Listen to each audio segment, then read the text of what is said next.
Olá, está no ar mais uma edição do Jornal TV Com, aqui pelo canal 14, e a gente sempre destaca para vocês as informações de Bento Gonçalves e aquelas mais relevantes do nosso dia a dia.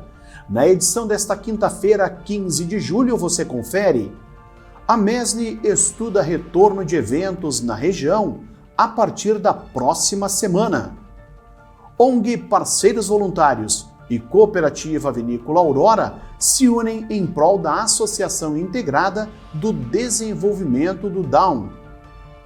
A ECO vai ao Ministério Público para apurar possível risco à vertente de água no bairro Progresso. Soldado do 3º BPAT já está no Pará, onde integra a Força de Segurança Nacional. E você confere também, registrado nesta manhã, o 21º assassinato do ano em Bento Gonçalves. O caso ocorreu no bairro Ouro Verde. Destaques do jornal TV Com, que você confere agora.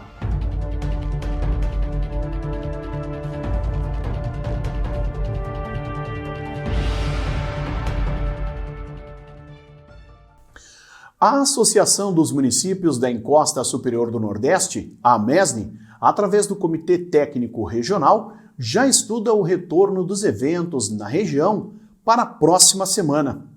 Para isso, está propondo que os prefeitos dos municípios, juntamente com as secretarias responsáveis por esse segmento, atuem diretamente com a sociedade civil organizada, através de seus representantes legais, para criarem protocolos específicos e próprios. Conforme o presidente da MESNI, Fabiano Feltrin, esses protocolos deverão estabelecer termos de responsabilidade para quem está promovendo ou realizando os eventos. Conforme o dirigente, esses protocolos devem seguir regramentos que obedeçam distanciamento social correto, higienização necessária para o ambiente, disponibilização de álcool em gel, controle no acesso ao número permitido em pistas de danças e uso obrigatório de máscaras, entre outros que sejam pertinentes à segurança da saúde das pessoas. O presidente ressaltou que é importante que os municípios tenham um protocolo próprio para que a MESNI possa apresentar ao governo do estado e que, a partir da próxima semana, seja possível ter um regramento claro sobre o que for estabelecido.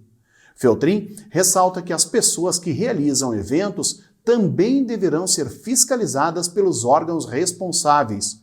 O objetivo é também liberar salão de festas em condomínios dentro de critérios estabelecidos pelo próprio município. A Prefeitura apresentou na Câmara de Vereadores projeto que permite o repasse de mais de R$312 mil para a Fundapark, que administra o Parque de Eventos de Bento Gonçalves.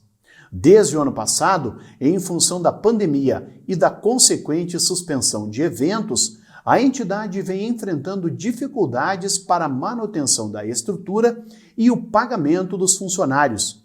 Ainda em 2020, os vereadores haviam aprovado a inclusão de uma emenda ao orçamento, prevendo a destinação de R$1 milhão, o que não ocorreu por um entrave burocrático. A rubrica reservada só poderia ser aplicada em investimentos e não no custeio do espaço. A saída encontrada para atenuar a situação foi o poder público pagar pelo aluguel dos pavilhões que estão sendo utilizados para vacinação contra a Covid-19 e para o armazenamento de bens inservíveis que serão leiloados pela administração municipal. Desta forma, considerando o período já usado para as duas atividades até a última terça-feira, dia 13, as previsões para a continuidade da ocupação destas áreas, o governo chegou ao valor que pretende repassar à Fundapark. De acordo com o projeto, o dinheiro sairá do Fundo Municipal da Saúde e também dos recursos livres da Secretaria de Finanças. Foi prorrogado até o dia 31 de agosto o prazo de inscrições para o alistamento militar obrigatório para os jovens brasileiros que completam 18 anos durante este ano ou de classes anteriores que ainda não se alistaram. Os jovens devem fazer o cadastro preferencialmente pelo site alistamento.eb.mil.br. Caso haja dúvidas quanto ao processo de alistamento online, o mesmo pode ser feito na sede da Junta do Serviço Militar. Aqui em Bento, a Junta funciona em frente ao Hospital Tacchini, na rua José Mário Mônaco, 377, no centro da cidade. O órgão atende pelo telefone 3055-8549. A ONG Parceiros Voluntários aqui de Bento e também a Cooperativa Vinícola Aurora se uniram em prol da Associação Integrada do Desenvolvimento do Down e, em alusão ao Dia do Cooperativismo, lembrado no dia 3 de julho, realizaram a entrega de itens de necessidade básica para a entidade. No período entre 14 de junho e 1º de julho, colaboradores, associados e a população em geral foram convidados a fazer parte da ação, doando alimentos, produtos de higiene e também de limpeza. A entrega dos donativos na AIDD ocorreu no dia 2 deste mês, quando também foram entregues tampinhas plásticas, sendo que a arrecadação desses artigos continua sendo feita pela Vinícola Aurora para futuros repasses. Essa ação social, a gente panfletou ela lá no Mercado Andreasa, há um tempinho atrás, no qual a gente estava arrecadando insumos para esse projeto que se chama Amor e Sabor. O projeto Amor e Sabor, pessoal, é uma cozinha que a gente montou na associação para que as mães e os jovens DAO pudessem trabalhar, tá? Toda a renda arrecadada através desse projeto, ele é revertido para as pessoas que trabalham. Então, é uma forma de incentivo para que a gente esteja colocando o jovem, né, no mercado de trabalho, e quem sabe daqui a um pouco eles saiam daqui desse pequeno negócio e possam estar lá fora trabalhando, tá? Então, obrigado, pessoal, obrigado Vinícola Aurora, obrigado a todos os envolvidos que na oportunidade estiveram visitando a nossa associação, trazendo insumos que eles arrecadaram lá na vinícola entre os trabalhadores e vieram fazer a doação aqui para nós, para ajudar no projeto, tá? A gente é bem grato com essas causas, porque eu sempre digo, em todas as oportunidades eu falo que a gente monta a ideia, mas se a comunidade não abraçar junto, se as pessoas não acreditarem e vierem junto com nós, não sai, ele não vai vingar. Esse projeto a gente tem desde o ano passado, em agosto, a gente montou algo simples, mas que deu super certo e seguimos com ele, tá? Obrigado, pessoal, obrigado, parceiros voluntários, obrigado, Vinícola Aurora. Obrigado, comunidade em geral que estão ali no mercado doando. A gente já fez no Andreasa, fizemos no Caetá e vamos fazer em muitos outros locais para arrecadar os insumos para esse projeto. E a forma com que a comunidade nos ajuda é justamente isso, tá? Estando lá no mercado, você vai ser panfletado, né, nos ajudando com qualquer item. Recebemos também aqui na associação, para quem queira doar, tem muita gente que às vezes não usa farinha em casa, traz para nós que a gente usa. Então, brigadão, pessoal, de coração, em nome de todos os usuários que aqui fazem uso desse serviço, em nome de todas as famílias que são beneficiadas com isso, a gente deixa aqui o nosso muito obrigado. A AIDD conta hoje com 54 famílias cadastradas e, no momento, atende de forma ativa a 35 pacientes com síndrome de Down, oferecendo apoio e suporte com atendimentos especializados e subsídios para as famílias. A IDD fica na rua Assis Brasil 94, no centro de Bento Gonçalves. Acionada por meio de mais uma denúncia na manhã da última terça-feira, a Associação Ativista Ecológica, a ECO, aqui de Bento, foi até uma obra no bairro Progresso após a suspeita de que uma nascente de água estava em risco. Como havia a possibilidade de que os trabalhos estivessem ocorrendo a menos de 50 metros desta fonte natural, o que contraria a lei, a entidade acionou a fiscalização da Secretaria Municipal do Meio Ambiente, que se dirigiu ao local e, de forma preventiva, suspendeu a operação das máquinas. O terreno fica na rua Ettore Giovanni Perissolo, no bairro Progresso, e seria então vistoriado por um geólogo da prefeitura que emitiria um laudo a respeito da situação. O resultado da análise saiu ainda na quarta-feira, indicando que não se trata de uma nascente. A decisão contraria relatos de moradores do entorno que se manifestaram a respeito do caso em uma publicação do secretário-geral da ECO, Gilney Rigoto, no Facebook. Nos causa uma certa estranheza que este local, pessoas que contactaram com nossa entidade, a maioria delas dizem que nos períodos de seca ela nunca secou, inclusive nesses períodos acabaram indo lá para buscar água. Então fica mais do que claro que essa nascente é perene, e o que nós da Associação Ativista Ecológica iremos fazer agora, já o fizemos ontem inclusive, oficializamos a secretaria pedindo cópia do laudo do geólogo, e nos cabe então provocar o Ministério Público para que dê um contraponto, contrate um geólogo para dar uma posição para confirmar realmente e definitivamente se é ou não uma nascente. Nós da ECO também temos a ideia de que seria necessário fazer um projeto de lei para que nós resolvêssemos esses termos de alguns terrenos privados que possuem nascentes, e neste projeto de lei poderia ser feito alguma coisa para beneficiar, já que o entorno de 50 metros dessa nascente não dá para construir e mexer e fazer absolutamente nada. A prefeitura poderia isentar de impostos essas áreas, poderia fazer uma permuta dessas áreas com algumas áreas do próprio município, poderia também fazer alguma coisa no sentido do índice construtivo em relação à troca também dessas áreas. Então fica aí o apelo aos vereadores municipais de Bento Gonçalves que possam fazer uma lei neste sentido. Outra coisa que nós entendemos é que talvez dentro dessa própria lei, ou não especificamente, teríamos que mapear e cercar estas áreas, identificá-las com placas para que a gente pudesse poder saber nós, de entidades não governamentais e a população em geral, que é uma área de preservação permanente. Inconformada com o laudo assinado pelo geólogo Luiz Pinto de Jesus Filho, a Associação Ativista Ecológica pretende agora recorrer ao Ministério Público do Estado para conseguir uma avaliação de outro técnico.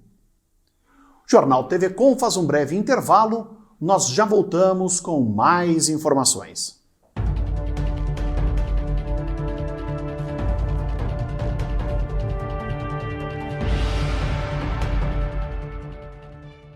Você sabe o que acontece com o seu corpo quando contrai o coronavírus? Sabe quais são os sintomas e as fases? Não? Então este vídeo é para você. Os sintomas podem aparecer entre 2 e 14 dias. Na fase 1, os sintomas são de cansaço, dor muscular, perda de olfato e paladar, tosse, diarreia, vômito, dor de cabeça, calafrios, dor de garganta e tonturas. Já na segunda fase, vem a febre persistente e tosse com piora progressiva. E no grupo de risco, tem a probabilidade de evoluir para a fase 3. Na fase 3, vem o agravo da doença, como a internação hospitalar, a saturação de oxigênio, a falta de ar e a febre. Apesar da maioria dos casos ser leve a moderado, a Covid-19 é uma doença que, quando evolui para um quadro grave, pode matar. Ao apresentar qualquer sintoma, procure a unidade de atendimento mais próxima. Esta é uma campanha da Amesni.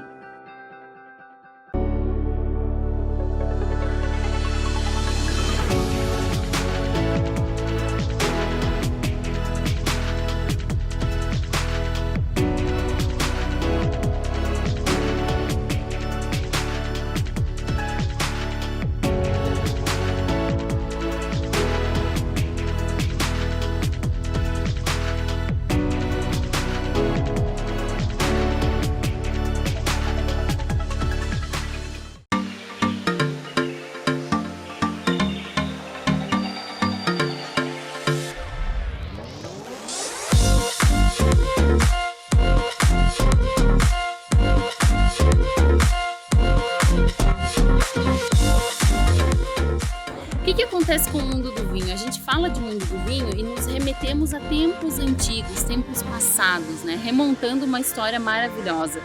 E dentro desse mundo do vinho a gente tem a geografia, a história, a religião. E o que nós queremos trazer com isso é essa prática da experiência. E através do enoturismo a gente consegue sim transferir essa mensagem do mundo do vinho em todos os lugares. Então nos acompanhem que estamos só começando.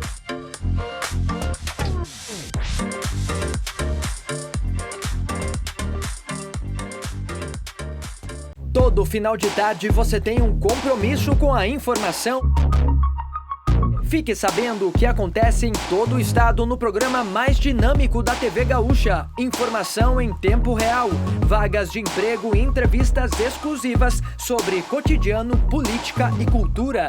Participe enviando fotos, vídeos e comentando as notícias pelo WhatsApp 995882374. Tudo isso de segunda a sexta, a partir das 5:30 da tarde, aqui no Conexão RS.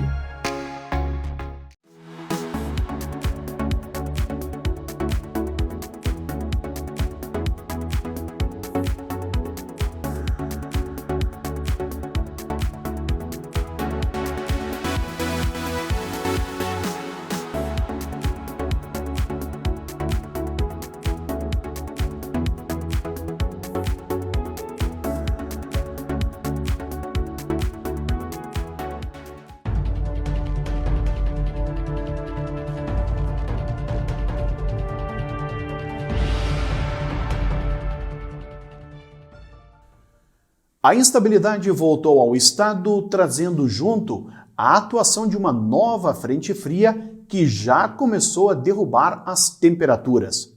Durante a sexta-feira, porém, o sol volta a aparecer em algumas regiões, mas o dia será marcado por temperaturas que seguirão baixas e em declínio.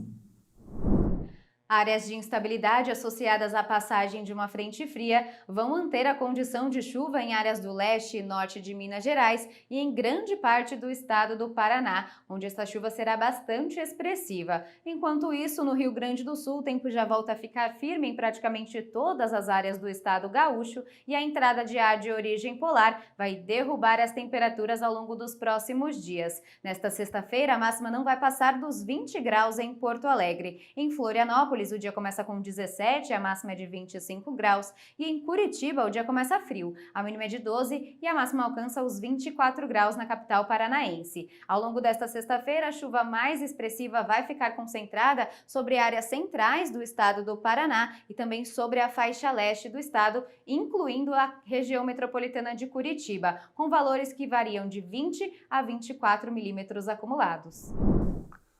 O clima-tempo indica para Bento Gonçalves a presença do sol com muitas nuvens na sexta-feira e períodos de céu nublado, noite com muitas nuvens.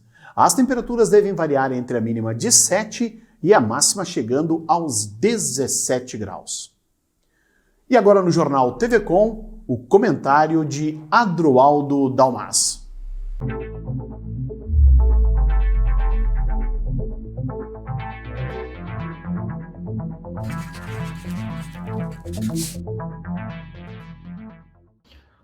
Olá! Ontem uma importante notícia foi trazida por duas fontes distintas, mas que brigam pelo mesmo objetivo. Por um lado, da Comissão Parlamentar em defesa do Lago da Fazula. Por outro lado, dos moradores que também formaram sua própria comissão para acompanhar o assunto e reivindicar as melhorias no local, como parte da comunidade já sabe. Assunto tão importante, não apenas para o bairro Progresso e suas adjacências, aos moradores próximos, mas para toda a cidade. E a boa nova, a boa notícia foi que a comissão parlamentar ontem, através dos estudos que promoveu, inclusive jurídicos, está agora fazendo indicativo para que o prefeito faça o que deve ser feito, que é o caminho da solução do Lago da Fazula, a desapropriação. A comissão parlamentar chegou à conclusão que muitos já tinham chegado antes. E, de fato, Ali, para que sejam feitos investimentos em saneamento e principalmente logo em seguida de recreação, é preciso que a área definitivamente passe para a propriedade e posse e possibilidade de uso e investimento pelas mãos do poder público. Há muito tempo se espera por isso. Mais um passo é dado rumo à solução definitiva desta que é e será uma das maiores conquistas da cidade. Se livrar de um problema ambiental, de um problema sanitário que diz respeito à poluição do lago e, por outro lado, a grande conquista de uma bela, porque certamente será uma bela área de lazer. Está de parabéns o Tiago de Paula e todos aqueles moradores que estão em torno dele, incansavelmente atrás da solução desse problema. Estão de parabéns o vereador Agostinho, que é o presidente, e o vereador Gava, que é o relator desta comissão parlamentar específica, e todos aqueles que com eles, melhor dizendo, vêm buscando nos últimos meses os caminhos. E agora, sobretudo, com essa indicação, é hora dessas pessoas mais envolvidas ficarem mais atentas e mais em cima desse assunto para que ele venha a acontecer na sua solução definitiva e todos nós, Bento Gonçalvenses, em torno de apoiar este grande projeto e este grande objetivo que diz respeito ao famoso, conhecido, nominado Lago da Fazolo. Se Deus quiser e alguns poucos de quem depende essa solução estejam imbuídos desse espírito e principalmente da vontade política, com certeza, depois desse assunto que gira por mais de 20 anos, quem sabe, logo aí na frente, teremos a verdadeira e devida solução. Parabéns aos envolvidos nessa luta e que tudo saia como deve ser. Eu torço por isso e tenho certeza que muitos estão torcendo por isso. Pensem nisso e fiquem com Deus.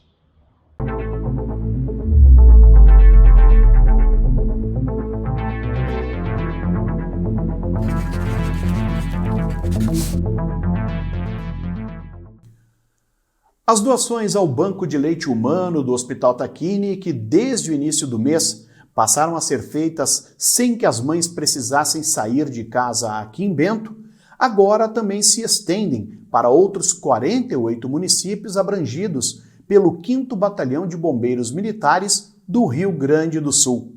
Para isso, basta que a mãe manifeste o desejo de se tornar uma doadora e agende um horário para receber em casa um oficial do Corpo de Bombeiros que vai auxiliar na coleta e armazenamento do leite quando necessário, além de realizar o transporte seguro até o hospital. A ideia é ampliar ainda mais a oferta de leite materno aos bebês internados na UTI neonatal do Tacchini. Cerca de 2 meses depois da sua abertura, o Banco de Leite Humano do Tacchini já contou com a doação de 85 mulheres, das quais 32 são doadoras externas, ou seja, mães cujos bebês não estavam internados. Juntas, elas ajudaram a alimentar 6 bebês da UTI neonatal do Tacchini com leite materno pasteurizado. Para saber mais detalhes sobre como fazer a doação ou para agendar a coleta domiciliar, basta entrar em contato pelo telefone 3055-0303. O Banco de Leite Humano do Hospital Tacchini funciona todos os dias no horário das 8 da manhã às 6 da tarde. Após 2 meses da implementação do sistema 3As, o Rio Grande do Sul não registra mais nenhuma região do estado em alerta quando se detecta tendência grave para a pandemia da Covid-19. Diante da melhora nos indicadores, o Gabinete de Crise e o Governo do Estado anunciaram a retirada do alerta de todas as 7 regiões, incluindo na Serra Gaúcha a região de Caxias do Sul, que ainda restavam nesta situação. A decisão leva em conta a queda consistente dos números apresentados em todo o estado referentes aos leitos de UTI e clínicos. Vacinado na última terça-feira, o governador Eduardo Leite exaltou a marca de mais de 50% dos gaúchos adultos vacinados e também colocou no horizonte uma possível antecipação no calendário de imunização. A previsão, segundo ele, é vacinar todos os adultos com pelo menos uma dose até o começo de setembro. Apesar do momento mais brando, Eduardo Leite descartou tranquilidade e informou também o envio de avisos para todas as 21 regiões Covid sobre a variante Delta e seus perigos. O estado investiga 2 casos suspeitos em Gramado e Santana do Livramento, que ainda não tiveram confirmação. O portal do governo do estado mostrava ao início da tarde desta quinta-feira os números de casos da Covid-19 em todo o Rio Grande do Sul. A ferramenta, que está disponível no site covid.saude.rs.gov.br, monitora os casos da doença em todas as cidades gaúchas. Somente aqui em Bento, a UTI do Hospital Taquini registrava 31 pacientes internados com a Covid-19, 7 a mais em relação à quarta-feira. No Taquini, dos 45 leitos oferecidos na instituição, 4 eram ocupados por portadores de outras doenças e 3 pessoas apresentavam sintomas para a Covid-19. O boletim atual mostra ainda o uso de 21 respiradores, o mesmo número em relação aos dados anteriores, sendo que a capacidade é de 45 aparelhos. Quanto à ocupação no uso de leitos fora da UTI, cuja capacidade é de 83 unidades, atualmente 28 pacientes seguem internados, um a mais na comparação com os dados da quarta-feira. As informações que constam no portal são alimentadas diariamente com dados que são repassados pela Secretaria Municipal da Saúde e também pelo Hospital Taquini. O policial militar Tabajara Barbosa, do 3º Batalhão de Policiamento das Áreas Turísticas, aqui de Bento Gonçalves, foi designado para sua primeira missão junto à Força Nacional de Segurança. Ele foi selecionado depois de ter sido o primeiro colocado da Brigada Militar no teste de aptidão física, que deu o seu acesso à instrução de nivelamento de conhecimento da Força Nacional de Segurança Pública. O soldado integra a equipe de policiais que está combatendo o desmatamento ilegal na Amazônia. Natural de Nova Prata, Barbosa tem 38 anos e está em operação no 2º maior município do mundo em extensão territorial, a cidade de Altamira, no Pará, estado que integra a Amazônia Legal. No local, a Força Nacional de Segurança está enfrentando criminosos que realizam o contrabando de madeira naquela região. Bem, para nós, ter o soldado Barbosa na Força Nacional é um orgulho muito grande.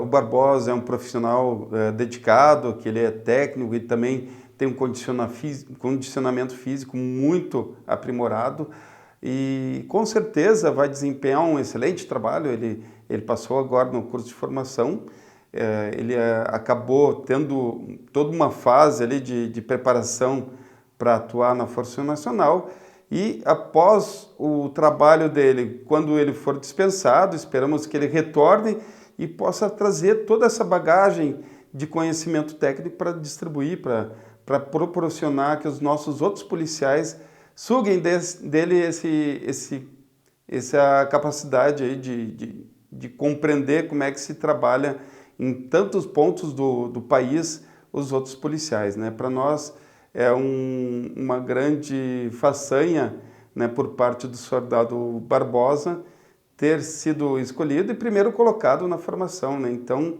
a gente fica muito feliz e mantém contato com ele frequentemente e ele acaba mandando fotos das ações, né? E esperamos que seja sucesso e represente bem a Brigada Militar e o Rio Grande do Sul nos outros estados.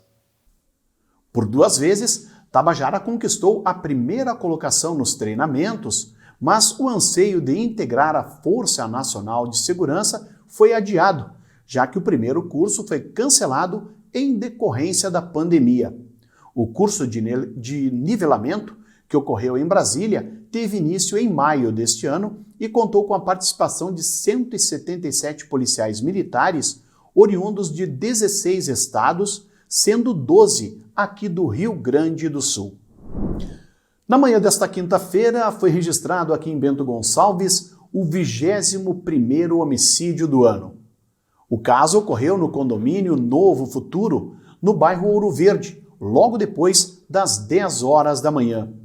Conforme a Brigada Militar, a vítima foi o Rogério Augusto Rodrigues, de 59 anos, que foi alvejado com tiros em seu apartamento, disparados por um indivíduo armado com uma pistola. Rodrigues, que já possuía antecedentes por tráfico de drogas e também por violência doméstica, era detento do regime semiaberto e estava em prisão domiciliar. Ainda conforme informações da Brigada, ele teria deixado a penitenciária estadual de Bento Gonçalves há 10 dias. A equipe do SAMU esteve no local onde constatou o óbito. O autor dos disparos não foi localizado. E no esporte, a CBF divulgou a tabela detalhada de praticamente todo o segundo turno da Série D do Brasileirão de 2021. Nas próximas 2 rodadas, o Esportivo finaliza o primeiro turno diante do Joinville, neste sábado, 7 da noite, jogando na Montanha dos Vinhedos, e abre o retorno novamente diante da equipe catarinense no dia 24, às 3 da tarde, na Arena Joinville. Após o final da 6ª rodada, o Esportivo, que sofreu 2 derrotas consecutivas nas 2 últimas partidas, caiu para a 6ª colocação do grupo A8, com 6 pontos somados em 6 jogos, 2 pontos a menos que o Caxias e o Marcílio Dias, os quais estão na zona de classificação. A equipe alviazul busca a recuperação diante do Joinville e, para isso, terá que quebrar a invencibilidade do time catarinense na competição nacional, a qual ocupa a vice-liderança da chave com 12 pontos. Em caso de novo revés, o Esportivo pode finalizar o primeiro turno na penúltima colocação e distante da zona de classificação. No segundo turno, o Esportivo enfrenta em Bento o Marcílio Dias no dia 31 deste mês, o Cascavel no dia 7 de agosto, o Aimoré no dia 21 de agosto e também ainda o Rio Branco do Paraná em data a ser definida. Estas, então, as informações do nosso jornal TV Com desta quinta-feira, dia 15 de julho. Lembrando que o nosso programa tem reprises amanhã às 7 horas e também ao meio-dia. Você, baixando o aplicativo Conecta TV Com, pode conferir a nossa programação em qualquer smartphone. É válido para Android e também iOS. Boa noite!